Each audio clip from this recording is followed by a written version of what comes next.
acara pada malam hari ini, yaitu acara peringatan Hari Besar Islam, yaitu Maulid Nabi Muhammad SAW.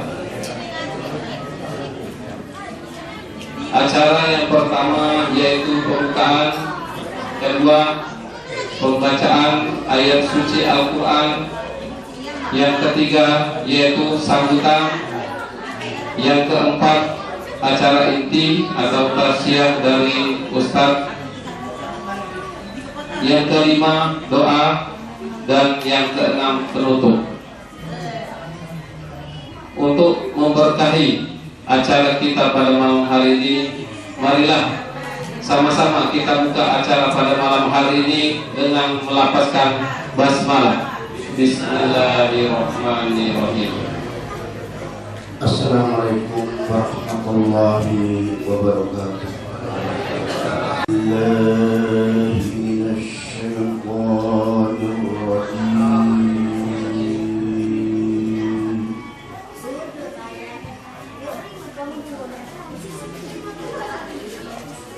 Bismillahirrahmanirrahim.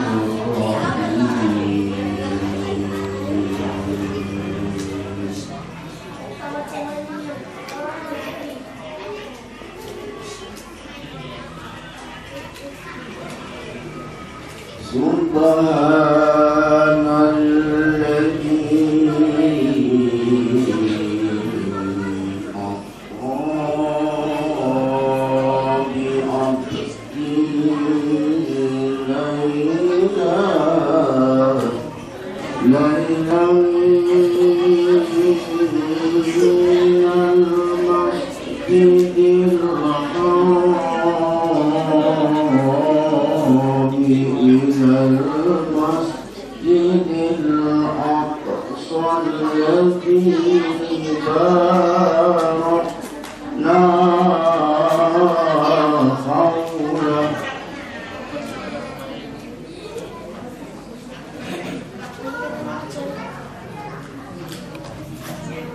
الذي باركنا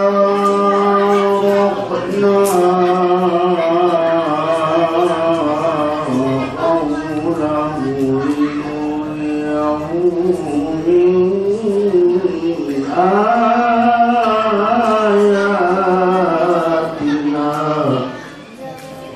هو السميع البصير.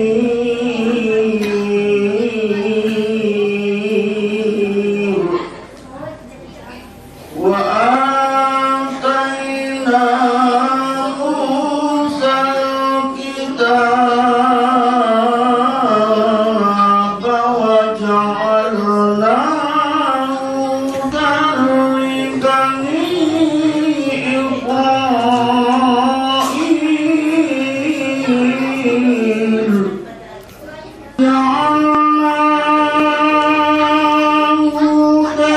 لبني إسرائيل.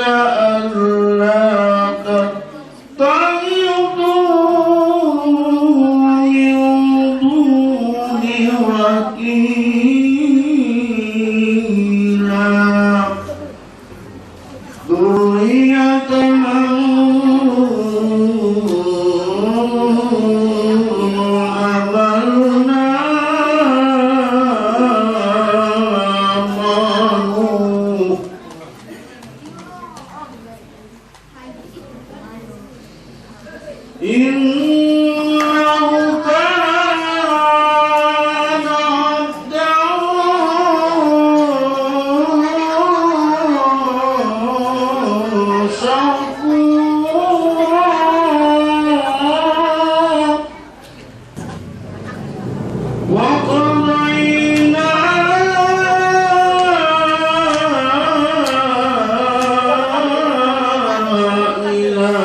بني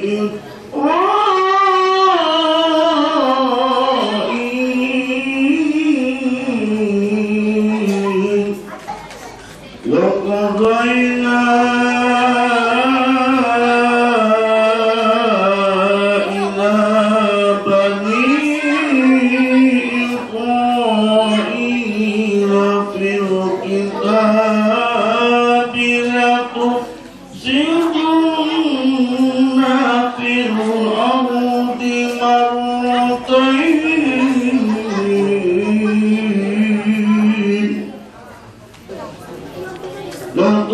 لتفسدن في الأرض مرتين ولتعلن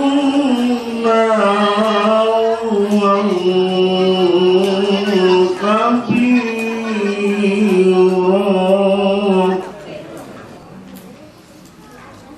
عليكم عبادا لنا أولي بأس شديد فجاسوا خلال الديار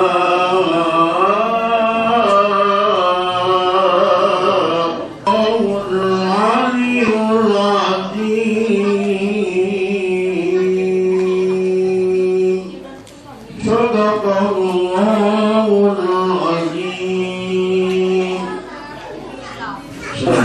Masjid Al-Muttaqin di Kampung Yati Serdang mengucapkan terima kasih yang sebesar-besarnya kepada bapak-bapak, ibu-ibu hadirin sekalian, di mana pada malam hari ini telah berkesempatan hadir di Masjid Al-Muttaqin ini guna untuk melaksanakan ataupun menghadiri undangan yang telah kami sampaikan secara lisan. Atas kehadiran bapak-bapak, ibu-ibu serta anak-anak sekalian, saya mewakili pada malam hari ini kita telah dapat hadir di masjid ini untuk mendengarkan tausiah yang nantinya akan disampaikan oleh Ustadz kita dan Gusnan MPD. Beliau akan menyampaikan hikmah daripada Maulid Nabi besar Muhammad Sallallahu Alaihi Wasallam. Mudah-mudahan saja apa yang beliau sampaikan nanti akan besar manfaatnya, terutama kepada diri kita pribadi dan kepada kita semua. Khusus kepada anak-anak sekalian ini. Nanti ada anak jangan ribut, tolong dengarkan apa yang akan disampaikan oleh Pak Ustadz. Jangan ribut, ibu-ibu juga, bapak juga jangan ribut. Jangan Pak Ustadz ceramah, kita ceramah belum. Jadi tidak kedengaran ke apa yang disampaikan oleh Pak Ustadz itu. Jangan sampai ke di rumah ke tidak keluar apa sampai deh. Maulid Isra Mi'raj kita peringati. Lalu sudah ada perubahan belum yang kita bawa? Nah, maka judul yang kita ngaji malam ini apa? Cinta Nabi Bukti. Nah, apa judulnya adalah balik dari sini. Apa judulnya? Cinta Nabi Ikuti. Ini kata Bapak Panitia tadi, sambutan tadi, ceramah Ustaz sepuas-puasnya. Sampai pagi tidak apa-apa katanya. Masya Allah, luar biasa. Kalau sejam sanggup tidak? Sanggup. 2 jam? 3 jam? Boleh. Lah berapa ikut Ustaz Mati ceramah sini? Kalau 3 jam bukan lagi ceramah, anak mau angkat kami gitu ya. Jadi Bapak Ibu yang dimuliakan Allah Subhanahu wa taala, judulnya apa?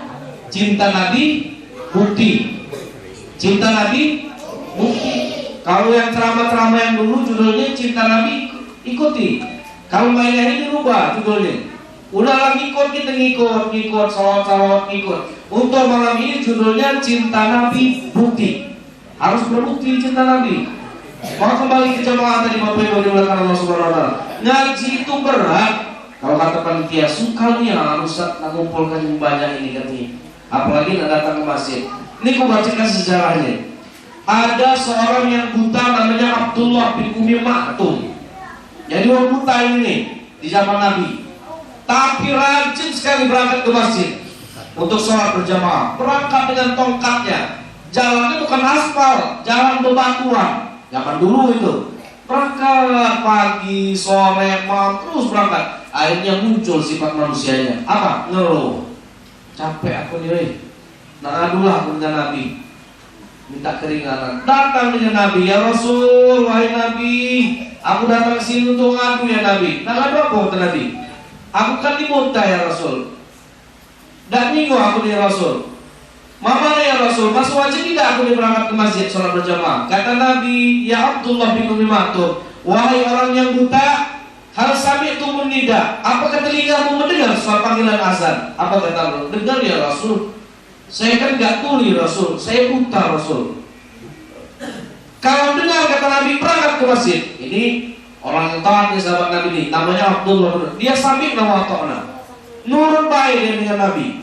Akhirnya berangkatlah dia pagi, subuh, berangkat siang, zuhur, berangkat asar, berangkat maghrib, berangkat sahabat Nabi Isa, terus berhari-hari.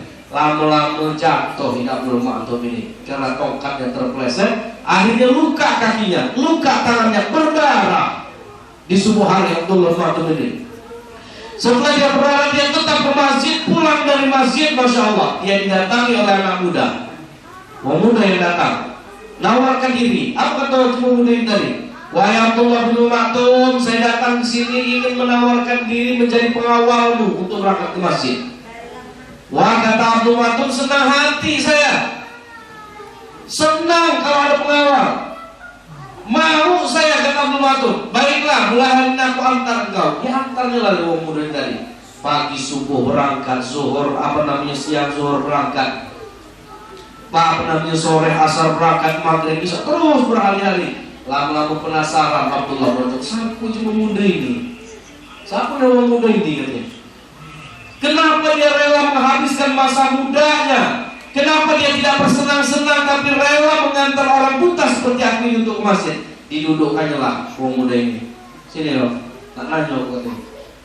Kenapa belum waktu? Kenapa? Siapa dia dengan kamu ini? Kenapa menghabiskan masa mudamu untuk mengantar orang tua seperti aku ini? Apa tujuanmu? Dijawablah orang muda tadi, apa katanya? Wahai orang buta Abdullah bin Maktum, kau tidak perlu tahu siapa namaku, dan aku pun tidak butuh doa darimu. Kaget Abdul Maktum. Kenapa macam itu, kata Abdul Maktum? Nah, engkau tidak perlu tahu siapa namaku dan aku gak butuh doa darimu, kata orang muda tadi. Liwana, kenapa? Jadi jawab oleh orang muda, anak muda apa katanya? Li'annani iblis. Aku ini iblis katanya. Senyum Abdul Maktum. Gak mungkin kan Maktum. Sepanjang sejarah iblis diciptakan, tugasnya adalah mengganggu manusia sampai datang hari kiamat. Mana ada ceritanya iblis yang terorong ke masjid? Jangan bercanda ente. Ditekankan lagi, naam, ana iblis. Aku ini iblis katanya. Baru yakin Abdullah bin Maktum. Ditanya oleh Abdul Maktum, kalau engkau benar-benar iblis, lalu apa tujuan mengantarku ke masjid berhari-hari, bermalam-malam? Dijawablah oleh orang muda ini dari iblis. Dari apa katanya? Wahai Abdullah bin Maktum, wahai orang buta, ingatkah engkau waktu kau berangkat ke masjid subuh-subuh? Ingat kata Abdullah Maktum, lalu kau terjatuh, kakimu luka, tanganmu berdarah karena luka. Ingat. Nah, kata iblis ini, ketika engkau terjatuh, kami dari kalangan iblis mendengar gemuruh malaikat di atas langit mengangkat tangan mendoakan agar dosamu diampuni oleh Allah Subhanahu wa taala. Sehingga terdengarlah oleh kami bahwa setengah dari dosamu telah Allah ampuni. Maka saya diutus oleh Raja Iblis untuk mengawalmu ke masjid agar kau tidak terjatuh kedua kalinya. Kalau kau terjatuh kedua kalinya, maka habis dosamu diampuni oleh Allah Subhanahu wa taala. Saking jahatnya iblis. Tahan kayaknya saat ke masjid. Yang penting muslim diampuni. Kalau engkau dulu nggak terkabul, kalau jumlah anak kalian itu namanya iblis. Wah, iblis dia ini iblis nih. Nah, wajarlah kalau orang nggak mau ke masjid, wajar kalau orang nggak mau pengajian, wajar kalau orang pelit dengan harta. Kenapa? Ada iblis yang selalu mengganggunya. Tidak mampu dari sebelah kanan, dia lewat sebelah kiri. Tidak mampu dari sebelah kiri, dia hadapi dari tempat depan. Nggak mampu dari depan, dia dari belakang. Nggak mampu dari belakang, dari atas sampai bawah, sampai orang tersebut menjadi pengikutnya. Maka kita yang hadir di sini jangan sampai menjadi pengikut iblis. Na'udzubillah. Maka kembali ke judul cinta Nabi, bukti. Apapun judulnya bu, cinta Nabi harus berbukti kalau cinta Nabi.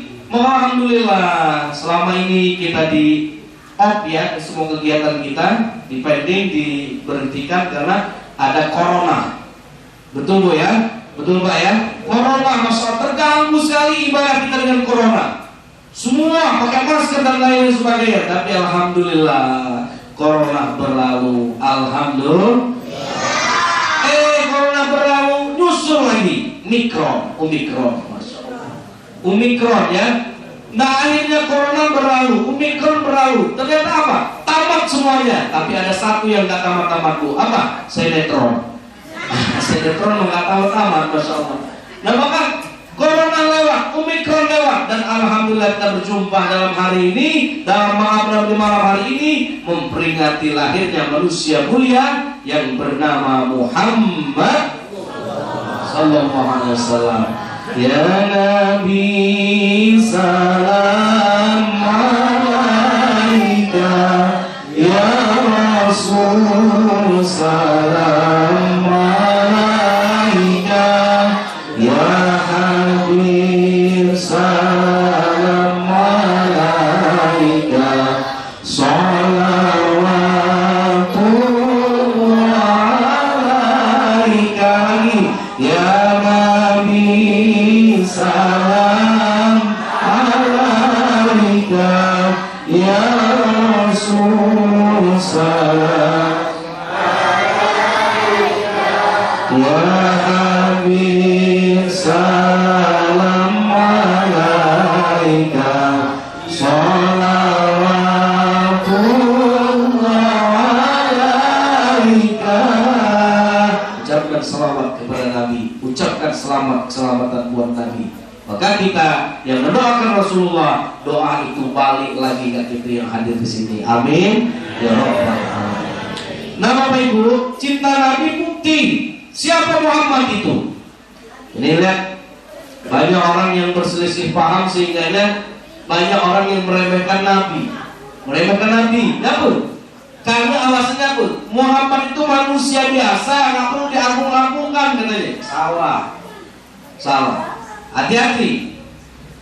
Muhammad itu manusia biasa, lahir manusia biasa, tapi yang ujungnya tahu luar biasa. Lahir manusia biasa, tapi udah luar biasa Nabi itu. Beda dia lahir dengan kita, dan ujiannya pun luar biasa. Coba kita lihat haji. Nggak usah jauh-jauh, kitab yang sering saya katakan Al-Barzanji itu. Bagaimana lahirnya Muhammad? Walamma tamma min hamlihi syarami ala masyhuril aqwalil marwiyah.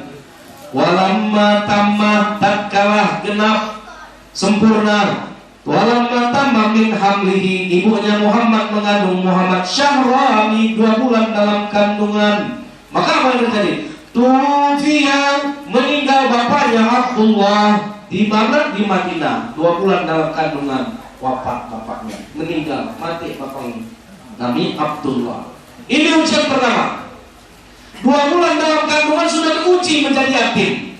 Maka jangan sedih kalau ada santunan anak yatim nangis. Emaknya saya sering pengajian, nangis neneknya, nangis akasnya, nangis semuanya. Gak usah sedih. Kalau dia sedih karena gak punya bapak, Rasul belum lahir sudah menjadi yatim. Tapi sedihlah Bapak Ibu kalau anak kita tidak punya ilmu. Kalau yatim bapak, Rasul yatim. Tapi kalau yatim ilmu, mau kemana kaki melangkah? Makanya anak itu luar biasa nih. Baca hadis, thalabul ilmi, apalagi tentang apa? Al-haya'u minal iman. Subhanallah. Ini senang kita lihat anak-anak ngaji, baca hadis. Ya apa? Sering saya katakan anak-anak sekarang rusak Bapak Ibu sekalian. Dirusak ya. Dirusak dengan apa? HP. Nah ini, kalau kecaman ini selalu ngomong HP mu. HP ini merusak tidak HP ini? Merusak. Ini gara-gara awalnya kan corona ini. Anak nggak boleh pegang HP sebelum corona, dibatasi main HP. Datang corona, sekolah online wajib pegang HP. Waduh bahaya sekali ini.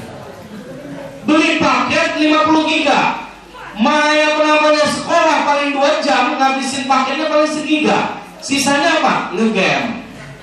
Rusak nggak anak kita? Rusak. Ya, jadi adik-adik ya, semua saya lihatnya baca hadis, baca Al-Quran nih. Baca Al-Quran. Kenapa? Hati-hati dengan HP. Ini saya pernah bilang nih di pengajian di Moro 2 situ di pasar. Hati-hati, kita punya anak bujang, bangga kita cerita dengan orang. Gimana ngomongnya? Oh ya, aku ada anak bujang, alhamdulillah. Nggak kayak anak orang lain. Kenapa? Di rumah aja, nggak bonceng-boncengan, nggak balap-balapan motor, nggak mabuk-mabukan. Anak bujang sama di rumah aja. Ngapain? Main HP. Paling main HP di kamar katanya. Tapi dia nggak tahu anak bujangnya di kamar ngapain? Judi online. Judi online. Maknya, bapaknya kagum, bangga lah kemana-mana anaknya. Di kamar judi online 3 juta sebulan masuk rekening. Siapa yang betah di kamar? Keluar makan di paket paling. Ini ada dengan HP. Anak gadis kita seneng kita punya anak gadis gak keluar rumah. Gak kayak orang lain bonceng-boncengan berbuat maksiat jalan-jalan. Karena kita anak gadisnya malah alhamdulillah di rumah aja. Gak tahu dia ngapain di rumah. Main HP di kamar. Ngapain main HP di kamar? Jual diri. Judi online tadi kalau yang laki-laki, kalau yang perempuan jual diri melalui aplikasi online. Coba kita lihat berita di Jawa belum lama. Ada asisten rumah tangga, pembantu rumah tangga habis ngepel, cuci piring, cuci baju, masuk ke kamar, hidupin HP. Mama ini lepas baju, lepas celana, pukil tanggal bulan, masuk ke aplikasi. Setelah itu apa? Dibayar aplikasi itu, masuk ke rekening. Ternyata terjual diri di kamar karena HP. Nah, HP ini pun gak bisa dilepaskan dari tangan anak-anak, tapi dikurangi. Ini kalau nggak dilepaskan HP ini berat kita. Kenapa? Ini kebutuhan pokok HP ini. Dulu kalau mau kuliah ke Jogja, orang berangkat minimal 1 juta buat ongkos, buat makan, buat ngekos. Sekarang udah 50.000 bisa daftar kuliah di Jogja karena HP. Maka HP tidak bisa dihilangkan, tapi minimal dikurangi bu ya. Ibu-ibu ini hati-hati ya. Kalau mau main HP banyak-banyak agak nyumput dikit, nanti diprotes anak-anak sekarang pintar. Kalau kita bilang jangan main HP nak, emak aja main HP kata dia. Masya Allah, hati-hati nih ibu bapak yang dilakukan Allah Subhanahu Wa Taala. Nah kembali ke Rasulullah, Rasul yatim 2 bulan di dalam kandungan. Masya Allah. Ini ujian pertama. Akhirnya Rasulullah itu diurusi oleh ibunya, namanya siapa? Aminah. Aminah 2 bulan ke 9 bulan 10 hari itu berapa? Itu Aminah janda, seorang janda yang mengurusi anaknya dalam kandungan tadi. Berhari-hari, berbulan-bulan. Akhirnya tibalah waktu kelahiran Nabi besar kita Muhammad Sallallahu Alaihi Wasallam yang malam ini kita peringati. Lahir saat akhir apa nih? Saya baca lagi dulu, pernah saya bacakan ini. Apa dalam bait selanjutnya? Bait selanjutnya dalam bersaji apa? Hadara ummahu lailata maulidihi Asya wa Maryam. Tatkala Muhammad hendak lahir di dunia, Aminah sendirian di rumahnya, tidak ada siapa-siapa, tidak ada bidan, tidak ada dokter, tidak ada puskesmas. Dia sapu-sapu di rumahnya, cuma Aminah sendiri. Kalau kita, bini kita apa namanya melahirkan, lah ada nomor bidan, sudah ada nomor dokter, mertua ada, orang tua ada, semua ramai. Kenapa? Mau lahir? Senang ramai, tapi Muhammad mau lahir, nggak ada siapa-siapa. Masya Allah, cuman Aminah sendiri. Mana kakeknya, mana mertuanya Abdul Muthalib? Sedang di Ka'bah. Ini kebiasaan Abdul Muthalib ini di Ka'bah nih, bersihin Ka'bah. Akhirnya lahirlah Muhammad. Ternyata ini kehendak Allah. Allah sepikan rumahnya Aminah. Allah tidak mau sembarang makhluk yang hadir, tapi yang Allah hadirkan di situ siapa? Asyah dan Maryam. Siapa Asyah itu? Istrinya Fir'aun. Istrinya Fir'aun masuk surga bu. Padahal Fir'aun itu siapa? Manusia yang dilaknat oleh Allah karena mengaku Tuhan. Maka Fir'aun ini didatangi iblis. Datang iblis kepada Fir'aun. Apa kata iblis? Ya Fir'aun, hal arabtani. Wahai Fir'aun, makhluk Allah, apakah kamu tahu siapa saya? Tahu, kata Fir'aun. Kamu iblis. Kenapa kau datang ke sini? Kata iblis, wahai Fir'aun, saya ingin mengajukan satu pertanyaan kepada kamu. Apa itu? Kamu adalah orang yang telah mengalahkan aku, kata iblis, dalam satu hal. Masalah apa itu, kata Fir'aun?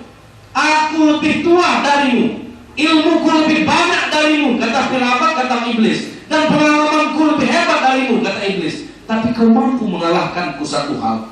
Apa kata Fir'aun?